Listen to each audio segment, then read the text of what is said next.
ntabwo ari umuntu wese Imana yigisha. Imana yigisha umuntu. Ntukajye ugisha inama uvayo. Oya, ntukajye ugisha inama Imana uvayo. Oya, jya uyigisha mbere yuko utangira umushinga wawe. Imana yavuze ngo nzakwigisha mu ntege nke zacu, umwuka wera niwe utunira. Mwene data, ndagira ngo ubwire ko amasengesho senga. Umunsi mwiza bene data, cyangwa se igitondo cyiza ku nshuti mwese mudukunda, mukunda gukurikirana ibiganiro kuri iyi channel. Turabakunda cyane mu izina rya Yesu Kristo. Imana ibahe umugisha mwinshi cyane. Tuje kuvuga uyu munsi wa none ibitekerezo bine Imana ifite ku mwana w'umuntu, cyangwa se ibitekerezo bine igufiteho. Amen. Reka dusenga Imana ubundi tuganire iri jambo mu mamba y'umunsi. Uri Imana y'icyubahiro, uri Imana nziza. Dusengeye imitima y'abantu bose bagiye kumva rino jambo, kugira ngo iri jambo rize kubabera imamba, rize kubabera icyubahiro, rize kubabera ubutwari, rize kubabera ubushobozi. Urakoze kubikoreye kuyubahisha, ni mu izina rya Yesu. Amen. Imana ibaho umugisha.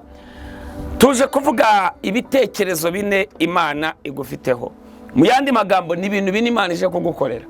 Haleluya, haleluya, haleluya. Reka nakire mwene data turi kumwe adusomere Zaburi ya 32 umurongo wa 8. Amen. Reka dusome ijambo ry'Imana, Zaburi ya 32 ku murongo wa 8. Hari ijambo rivuze ngo nzakwigisha wereka inzira unyura, nzakugira inama, ijisho ryanjye rizakugumaho. Amen. Subiramo. Haravuze ngo nzakwigisha nkwereka inzira unyura, nzakwigisha nkwereka inzira. Igitekerezo cya mbere, Imana izakwigisha. Iyo umuntu amaze kwakira Kristo nk'umwami n'umukiza mu bugingo bwe, ikintu Imana ikora ihita yohereza umwuka wera agatangira kumwigisha. Imana ishimwe. Nzakwigisha, nzakugira inama. Ijambo rya mbere, nzakwigisha. Ayiwe, haleluya. Bibiliya iravuga ngo hahirwa umuntu wababariwe ibicumuro bye, ngo maze ibyaha bye bigatwikirwa. Ntabwo ari umuntu wese Imana yigisha. Imana yigisha umuntu wamaze kwakira Kristo nk'umwami n'umukiza, yamaze guhinduka umwana w'Imana. Imana ishimwe. Mukanyiraza kudusomera mu Baroma. Abaroma igice cyawo cya 8, araza gusoma umurongo wa 23. Uraza kumva umumaro w'umwuka wera mu buzima bwawe. Imana ishimwe. Haleluya. Igitekerezo cya mbere Imana igufiteho nicyo kukwigisha. Zamura ibiganza byawe ubwira Imana ngo Mana, ndashaka kwigishwa nawe. Nigishijwe n'abantu, nigishwa n'iminsi, ariko none ndashaka kwigishwa nawe. Ijambo rya kabiri, nzakugira inama. Haleluya. Nzakugira inama. Ayiwe, haleluya, haleluya. Imana imaze kukwigisha ikugira inama. Dawidi ngo amaze kwimikishwa amavuta ngo ayobore Isiraheli yose, ngo Abafilisitiya babyumvise bose barahaguruka baravuga ngo reka tumutere. Ngo Dawidi akibyumva, ngo mbere yo kubatera ngo arabanza agisha inama Uwiteka. Aravuga ngo Uwiteka, nera Abafilisitiya uzabangabiza. Uwiteka aramubwira ngo genda kuko nzabakugabiza. Iyo umuntu yagishije inama Imana, ntabwo iyo ageze imbere hariya yicuza.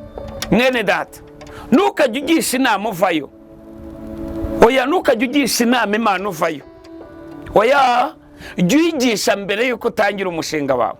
Imana yavuze ngo nzakwigisha, nzakugira inama. Ijambo rya gatatu, nzakwereka inzira unyuramo. Ayiwe, nzakwereka inzira unyuramo. Iyi nzira Imana yayeretse umugabo witwa Ezira, ariko izakwereka inzira byagenze bite? Kuko wayiyoboresheje. Biravuga ngo asenga amasengesho yo kwiriza ubusa, ngo ari ku kagezi kitwa Hava, ngo arimo ayoboza Imana inzira. Jya ugerageza mu bintu byose ujya gukora, ujye uyoboza Imana inzira. Ijambo rya kane, haleluya. Igitekerezo cya kane cy'Imana ku buzima bwawe, ngo ijisho ryayo rizaguhoraho. Imana izaguhozaho amaso yayo. Zamurira Imana icyubahiro. Imana izaguhozaho amaso yayo. Imana ishimwe. Ibi byose kugira ngo ibi bitekerezo bibashe gukora nuko Mwuka Wera agomba kuba atuye muri wowe, ubundi yarangiza akajya gusengera. Somera Abaroma igice cya 8 umurongo wa 23 umve ukuntu havuga. Abaroma igice cya 8 ku murongo wa 23 turasaba mu izina rya Yesu. Amen. Haravuze ngo ariko sibyo bisa, ahubwo natwe abafite umuganura w'umwuka tunihira mu mitima yacu dutegereza duhindurwa abana b'Imana. Dutegereje guhindurwa kuba abana b'Imana. Amen. Ariko gucungurwa kw'imibiri yacu. Yego. Amen. Komeza. Umurongo wa 24 haravuze ngo kuko twakijijwe dufite ibyiringiro. Yego. Ariko rero ibyo umuntu yiringira, iyo byabonetse, iyo byamaze kuboneka, ntibiba bikiri ibyiringiro. Ntabwo babikibaye ibyiringiro. Ninde se wakwiringira kuzabona icyo amaze kubona? Ninde wakwiringira kuzahabwa icyo yamaze kubona? Dukomeze. Umurongo wa 25 nyamara twebwe ubwo twiringira ibyo tutabonye tubitegereza twihangana. Umurongo wa 26 none nashakaga cyane. Haravuze ngo uko niko n'umwuka adufasha mu ntege nke zacu, kuko tutazi uko dukwiriye, kuko ntabwo twebwe tuzi uburyo dukwiriye gusenga, ariko umwuka ubwe niwe udusabira aniha iminiho, niwe ubasha kudusabira aniha iminiho, atunihira iminiho itavugwa. Haleluya. Mu ntege nke zacu Umwuka Wera niwe utunira. Mwene data, ndagira ngubwire ko amasengesho senga kubera akavuyo kaba karimo, akajagari kaba karimo, uyasenga ufite abantu wanga, uyasenga ufite abantu uvuga ngo Mana, ari uburyo dusenga nabi. Aya masengesho nabe yagera ku Mana, Umwuka Wera akaza akajonjora. Uyu munsi wa none tugiye guhendahenda Mwuka Wera aza tugira inama muri byose, aza dusabira, aza dusengere, aza tunihira iminiho itavugwa. Haleluya. Reka amazi yangara iyo mubonye samurengeye uko bambwiye, kandi ijwi ryawe haleluya rindutira amajwi yose n'abantu mva ibyo ukora. Haleluya. Ibyo ukora byose ni byiza, ukubikora n'urukundo, ibyo uvuga byose ni byiza. Haleluya. kuko bivuga n'urukundo. Mwami nisanze nisanze mu rukundo rwawe, wambeleye uburuhukiro, ubuntu bwawe bumagije, ndi kumwe nawe narotse. Haleluya. Haleluya. Ndi kumwe nawe Mwami, ndi kumwe nawe, ndi kumwe nawe narotse.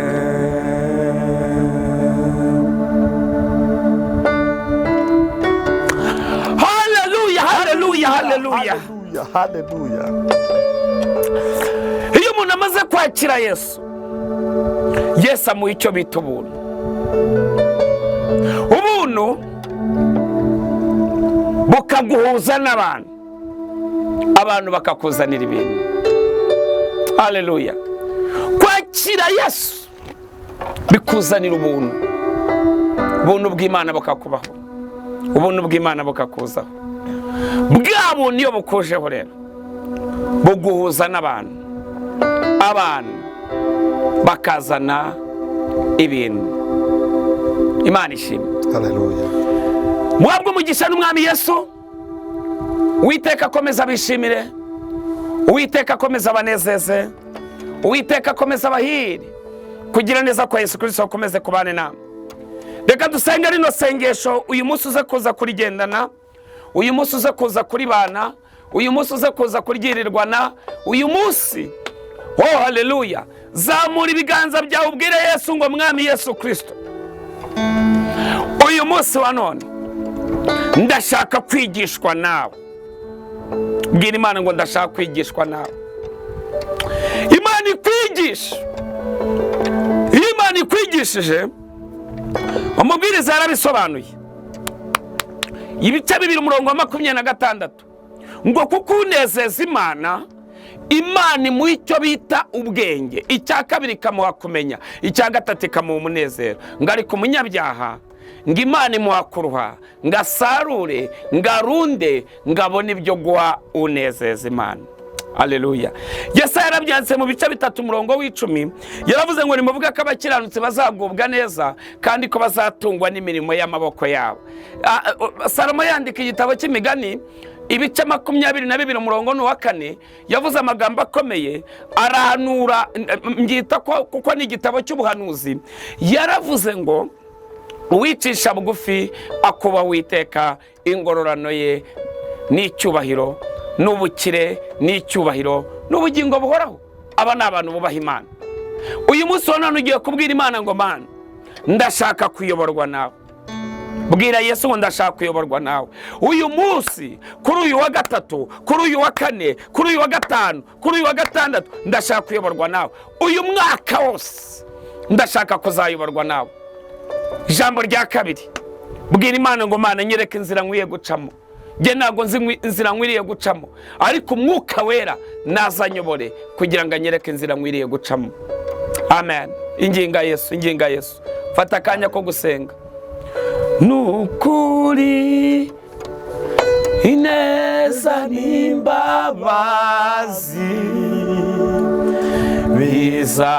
bizanyoma iminsi yose, nanjye nzaba mu nzu y'Uwiteka iminsi yanjye yose nyiriho. Uwiteka niwe mungeri. Haleluya. Uwiteka niwe mungeri wanjye sizagena,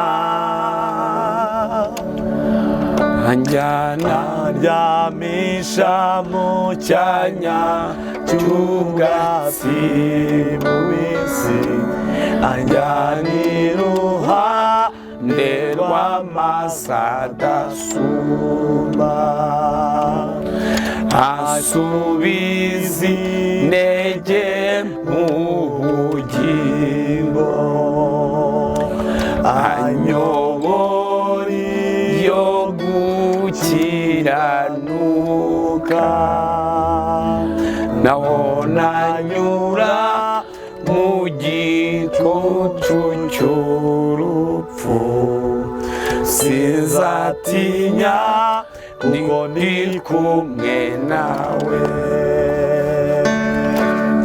Nukuri ineza n'imbabazi bizanyobora. Ndagira ngo unyemerere dusengane Imana. Haleluya. Yose bane sofere kase, nanjye nzaba mu inzu y'Uwiteka, iminsi yanjye yose nkiriho. Haleluya, haleluya. parakosoveni. Shimwa Yesu, uratuyobora Yesu. Haleluya, haleluya. Ubwoko bwawe bukeneye kuyoborwa nawe Mwami. Bukeneye kuyoborwa nawe Mwami. Ubwoko bwawe bukeneye kuyoborwa nawe. Ubwoko bwawe bukeneye kubereka inzira bakwiye gucamo. Tuyobora Mwami. Ubwoko bwawe bukeneye kwigishwa nawe. Ijambo rya gatatu, nzakugira inama. Haleluya. Ndagira ngo wenda Mwuka Wera kano kanya kugira inama muri ibi bintu ugiye gukora, akugira inama muri aka kazi kawe, akugira inama ko wagenza runo rugo, akugira inama ko wagenza iyo fiyasayi, akugira inama ko wabohora uyu muryango. Ho, tuzamurira Imana yacu icyubahiro. Ijambo rya kane, ijisho ryanjye rizaguhoraho, ijisho ryanjye rizakugumaho. Bwira Yesu ngo Yesu, ijisho ryawe nirimveho, ijisho ryawe nirimveho, ijisho ryawe rimbeho, ijisho ryawe nirimveho. Henda ijisho ry'Imana ribane nawe mu kazi, ribane nawe mu rugo rwawe, ribane nawe mu byo ukora, ribane nawe mu myumvire yawe, ribane nawe. Henda ijisho ry'Imana.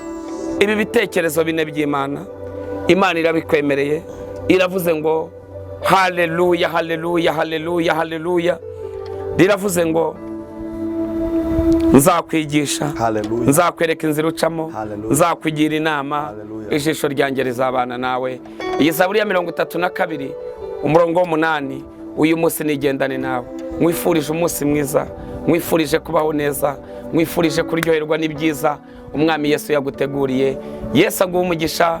Data, mu izina rya Yesu, sengeye umuntu wari we wese wadukurikiye muri iki kiganiro, iri jambo rye rimuhindure, iri jambo rye rigire rimukura kandi rigire rimugeza. Urakoze kubikoreye kwiyubahisha, ni mu izina rya Yesu, amen. Imana iguha umugisha, Imana ikwishimire muri byose. Shalom.